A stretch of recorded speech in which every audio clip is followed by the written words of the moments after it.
សូមនមស្ការចំពោះប្រជុំ3នៃប្រតិរដ្ឋដោយសេចក្តីគោរពសូមលំអរកាយថតបង្គំព្រះបជាប្រតិជគុណប្រធេរានធេរៈគ្រប់ព្រះអង្គជាទីសក្ការៈសូមជម្រាបសួរពុទ្ធបរិស័ទនិងទស្សនិកជនទាំងអស់ជាទីមេត្រីព័ត៌មានពុទ្ធសាសនាខេត្តកៅម៉ៅសូមគោរពនិងនិមន្តអញ្ជើញព្រះសង្ឃព្រមទាំងពុទ្ធបរិស័ទនិងទស្សនិកជនទាំងអស់តាមដានសកម្មភាពពុទ្ធសាសនាក្នុងសប្តាហ៍កន្លងទៅដែលបានចងក្រងនិងផ្សព្វផ្សាយដោយគណៈកម្មការព័ត៌មានពុទ្ធសាសនាខេត្តកៅម៉ៅព័ត៌មានពុទ្ធសាសនាខេត្តកៅម៉ៅសប្តាហ៍នេះ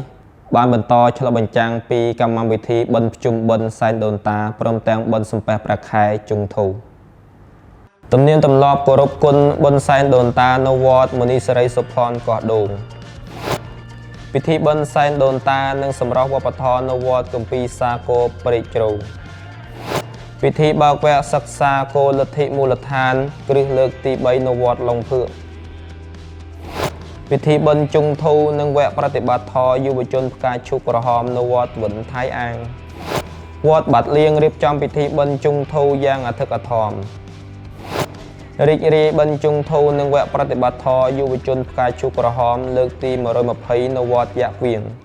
ពិធីបុណ្យសែនដូនតាជាពិធីបុណ្យដ៏សំខាន់មួយរបស់ប្រជាពលរដ្ឋខ្មែរមានអត្ថន័យនៃការចងចាំនិងការដឹងគុណចំពោះបុព្វការីជន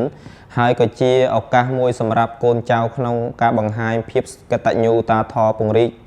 ស្មារតីក្រុមគ្រួសារនិងសហគមន៍ផងដែរនាព្រឹកថ្ងៃទី22ខែកញ្ញាឆ្នាំ2025នៅវត្តកោះដូងឃុំយិនភឿកក្រោមការដឹកនាំរបស់ប្រតិជកិនថាត់យើងជុងជាប្រចាំអធិការវត្តនិងពុទ្ធបរិស័ទជាច្រើនបានមកចូលរួមពិធីបិណ្ឌប្រពៃណីនេះយ៉ាងអធិកអធមតាំងពីប្រលំពុទ្ធបរិស័ទរៀបចំបាយបិណ្ឌនៅឧបដ្ឋានសាលាដោយគោរពបួងសួងឲ្យវិញ្ញាណក្ខន្ធរបស់បុព្វការីចិនរួចចាក់ទុកបានទៅកាន់សុគតិភពកំបីឃ្លៀងឃ្លាតឡើយក្រោយពីសូត្រធម៌រួចពុទ្ធបរិស័ទបានយកបាយមកជុំគ្នាវិញហើយដើរប្រទក្សិណជុំវិញព្រះវិហារដើម្បីសម្ដែងការនឹករលឹកដឹងគុណនៅសាលាធម្មសិក្ខាអ្នកភូមិប្រគេនចង្ហាន់ដល់ព្រះសង្ឃនិងសូត្រធម៌បង្សុកូលឧទ្ទិសផលដើម្បីបួងសួងប្រសិទ្ធពរជ័យដល់ឪពុកម្ដាយដែលមានរស់រានមានជីវិតបាននៅអាយុយឺនយូរនិងដើម្បីឧទ្ទិសផលដល់សាច់ញាតិដែលបានទទួលមរណភាពហើយឲ្យបានទៅកាន់សុគតិភពក្នុងឱកាសនេះដែរប្រតិជកិនដែលជាប្រចាំអធិការវត្តបានចែកអំណោយចំនួន200កញ្ចចំណែកដល់ប្រជាជនដែលមានជីវភាពខ្វះខាតដោយអំណោយមួយនាក់រួមមានអង្ករ10គីឡូក្រាមមី1កេសនិងសម្ភារៈប្រើប្រាស់មួយចំនួនដែលសរុបថវិកាចំនួន60លានដុងដោយសប្បុរសចិនជិតឆ្ងាយឧបត្ថម្ភនៅព្រឹកថ្ងៃទី22ខែកញ្ញាឆ្នាំ2025ពិធីសែនដូនតាត្រូវបានប្រារព្ធឡើងយ៉ាងឧឡារិកនៅវត្តគម្ពីរសាគរព្រែកជ្រៅសង្កាត់ទេពឋានក្រុមការដឹកនាំព្រះបជាយើងវង្សប្រជាបច្ចាធិការវត្តដែលបានតាក់ទាញនឹងពុទ្ធបរិស័ទយ៉ាងច្រើនកកកចូលរួមផងដែរបណ្ដាពិធីទាំងអស់មានសូត្រមន្តបួងសួងសុំតែក្តីសុខបង្សុកូលឧទ្ទិសផលវិផត្តហានិងគ្រឿងសក្ការៈបូជាដល់ព្រះសង្ឃត្រូវបានប្រារព្ធឡើងយ៉ាងខ្ជាប់ខ្ជួនតាមប្រពៃណីនេះជាឱកាសសម្រាប់កូនចៅនឹករលឹកដល់បុព្វការីជននិងជីដូនជីតាឧទ្ទិសកុសលផលបុណ្យដល់អ្នកដែលបានចែកឋានទៅហើយព្រមទាំងបួងសួងសូមឲ្យឪពុកម្ដាយនិងក្រុមគ្រួសារមានសុខភាពល្អនិងសេចក្តីសុខផងដែរ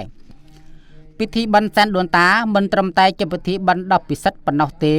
ថែមទាំងជាឱកាសសម្រាប់សហគមន៍ខ្មែរនៅភាគខាងត្បូងក្នុងការប្រមូលផ្ដុំចងក្រងពង្រឹងចំណងមិត្តភាពនិងថែរក្សាអត្តសញ្ញាណវប្បធម៌ប្រពៃណីតាមរយៈនេះភាពកតញ្ញូតាធម៌និងមនសិការសាមគ្គីភាពនិងការនឹករលឹកដល់ឫសគល់ក៏បន្តត្រូវបានលើកកម្ពស់ផ្សព្វផ្សាយក្នុងជីវភាពរស់នៅសប្តាហ៍ថ្ងៃផងដែរ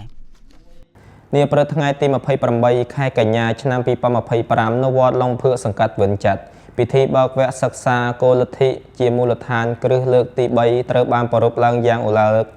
ដោយការតាក់ទាញពុទ្ធបរិស័ទយ៉ាងច្រើនកកកចូលរួមក្នុងភាពសប្បាយរីករាយក្នុងធម្មទេសនានោះប្រតិជកិនតិចយងីប្រចាំអធិការវត្តឡុងភឿកបានសង្កត់ធ្ងន់អំពីសារៈសំខាន់នៃការសិក្សាប្រធររបស់ពុទ្ធបរិស័ទប្រតិជកិនបានចែករំលែកថាក្រៅពីច្បាប់នៃហេតុនិងផលបុគ្គលម្នាក់ត្រូវប្រឹងប្រែងខិតខំតស៊ូបដិបត្តិដោយខ្លួនឯងដកខាត់កាយវិចារចិត្តហ ហើយចាត់ទុកប្រថជាផែនទីបំភ្លឺផ្លូវដើម្បីចំណេះរកឧបសគ្គឆ្ពោះទៅរកសន្តិភាពនិងការភ្ញាក់រលឹកប្រតិជនកិនក៏បានលើកទឹកចិត្តដល់គណៈកម្មការរៀបចំឲ្យមានការប្រឡងតាមការកំណត់ដើម្បីពង្រឹងចំណងចំណេះព្រមទាំងផ្សព្វផ្សាយបទបញ្ញត្តិនៃវគ្គសិក្សានិងការណែនាំអំពីផ្លាកសញ្ញាដើម្បីធានាសណ្ដាប់ធ្នាប់និងកសាងបរិស្ថានសិក្សាប្រកបដោយវិន័យផងដែរបន្តនៃកម្មវិធីនេះប្រតិជនកិនដងតំសាស្ត្រាចារ្យនៃសាលាពុទ្ធិកមធ្យមសិក្សាពុទ្ធសាសនាបាក់លាវបានសម្ដែងប្រធរទេសនាលើប្រធានបទកម្រិតប្រមូលផ្ដុំនៃការបដិបត្តិប្រធារៈសង្កត់ធ្ងន់ថាការសិក្សាប្រធរជាមូលដ្ឋានគ្រឹះដើម្បីជួយពុទ្ធបរិស័ទយល់បានត្រឹមត្រូវប្រតិបត្តិត្រឹមត្រូវនិងរស់នៅតាមកន្លងប្រធរទន្ទឹមនឹងនោះប្រធារៈក៏បានលើកទឹកចិត្តដល់មហាជនឲ្យឧស្សាហ៍ព្យាយាមរក្សាចិត្តឲ្យបរិសុទ្ធនិងសន្តិភាពក្នុងជីវិតដែលពោរពេញដោយការប្រែប្រួលពិធីនេះបានបញ្ចប់ក្នុងបរិយាកាសដ៏កក់ក្ដៅនៃចំណងមិត្តភាពប្រធរវគ្គសិក្សានេះនឹងក្លាយជាបរិស្ថានអំណោយផលដល់ពុទ្ធបរិស័ទពង្រឹងមូលដ្ឋានគ្រឹះនៃប្រធរនិងកសាងជីវិតខាងវិញ្ញាណដ៏រឹងមាំពិធីបិណ្ឌជុងធូនិងវគ្គប្រតិបត្តិធម៌យុវជនផ្កាឈូកក្រហមនៅវត្តវិនថៃអាងនាព្រឹកថ្ងៃទី28ខែកញ្ញាឆ្នាំ2025នៅវត្តវិនថៃអាងឃុំវិនហៅភិក្ខុនីអាងយាងដែលជាប្រជាអធិការវត្តបានប្រារព្ធពិធីយ៉ាងឧឡារិកអធិកធមនៅវគ្គប្រតិបត្តិធម៌ផ្កាឈូកក្រហមផ្សារភ្ជាប់ជាមួយនឹងកម្មវិធីជុងធូលើកទី3ផ្សារភ្ជាប់ជាមួយនឹងកម្មវិធីបិណ្ឌជុងធូលើកទី3ក្រុមប្រធានបទពិធីបិណ្ឌប្រច័ណ្ឌពេញវង្សសម្រាប់កុមារបានតាក់ទាញយុវជននិងកុមារយ៉ាងច្រើនកកឲ្យត្រឡប់មកសិក្សាបដិបត្តិបើកវគ្គវិធីបដិបត្តិធម៌បងប្អូនបានចូលរួមយ៉ាងសកម្មកំសាន្តនៅកម្មវិធីសិល្បៈនិងសូត្រធម៌វោឡាងបន្ទាប់មកព្រះភិក្ខុនៃលៀងវ៉ាដែលជាប្រជាអធិការវត្តហាយជីវអឹមបានសម្ដែងប្រធរក្រមប្រធានបទសិល5ដើម្បីជួយឲ្យកុមារយល់ច្បាស់អំពីមូលដ្ឋានគ្រឹះនៃសិលធម៌របស់ពុទ្ធបរិស័ទភិក្ខុនីបានបញ្យល់អំពីអត្ថប្រយោជន៍និងវិធីសាស្ត្រក្នុងការប្រតិបត្តិសិល5គឺមិនសម្លាប់សត្វមិនលួចទ្រព្យសម្បត្តិគេមិនប្រព្រឹត្តខុសក្នុងកម្មមិននិយាយកុហកគេនិងមិនប្រព្រឹត្តគ្រឿងស្រវឹង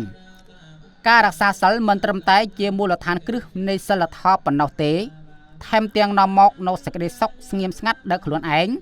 និងជៀសវាងការបង្កទុក្ខដល់អ្នកដទៃផងទៀតនៅរសៀលថ្ងៃដដែលដែរកម្មវិធីប្រច័ណ្ឌពេញវង្សសម្រាប់កុមារដែលរៀបចំដោយក្រុមយុវជនស្វាគមន៍ឋានសុងក្រុមការដឹកនាំរបស់លោកគាត់ជីខើយដែលជាប្រធានបាននាំមកនៅកម្មវិធីសិល្បៈល្បែងកម្សាន្តនិងអំណរបិណ្ឌជុងធូយ៉ាងមានឥទ្ធិន័យក្នុងឱកាសនេះក្រុមការងារបានប្រកល់អំណោយចំនួន125ចំណែកដល់កុមារដោយចំណាយថវិកាសរុបជាង16លានដុល្លារក្នុងនោះមាន5ចំណែកជាចំណែកពិសេសសម្រាប់កុមារដែលមានជីវភាពលំបាកដោយក្នុងមួយឈុតមានតម្លៃ250,000ដុល្លាររួមមានអង្ករនិងគ្រឿងឧបភោគបរិភោគចាំបាច់ផ្សេងនាពេលល្ងាចថ្ងៃទី28ខែកញ្ញាឆ្នាំ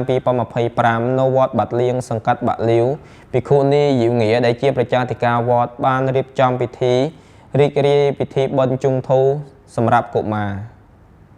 ជាពិសេសសំឡេងស្គររំរបាំម៉ុងសាយដោះរំពងបានលើឆាកសម្រាប់ក្បួនដង្ហែគោមដែលមានពន្លឺស្រស់ស្អាតដឹកនាំដោយតួអង្គជូគួយនិងជេហាំង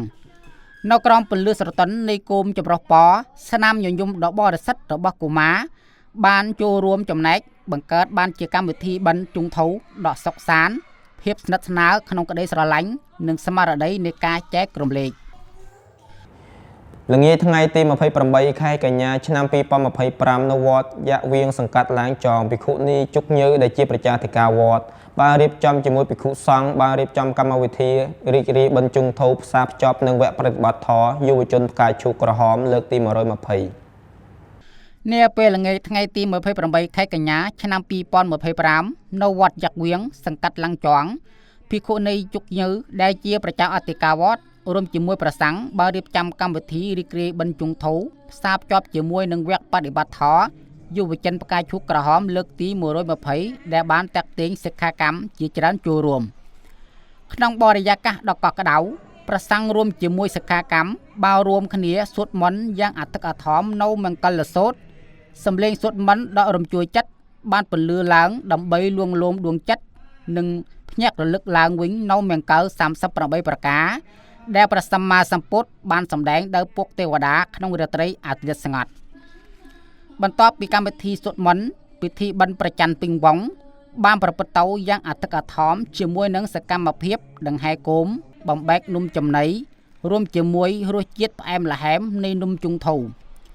ក្តីរីករាយនេះមិនត្រឹមតែនាំមកនូវអនុស្សាវរីយ៍វ័យកុមារភាពដ៏គួរឲ្យចងចាំដល់កុមារភាពប៉ុណ្ណោះទេ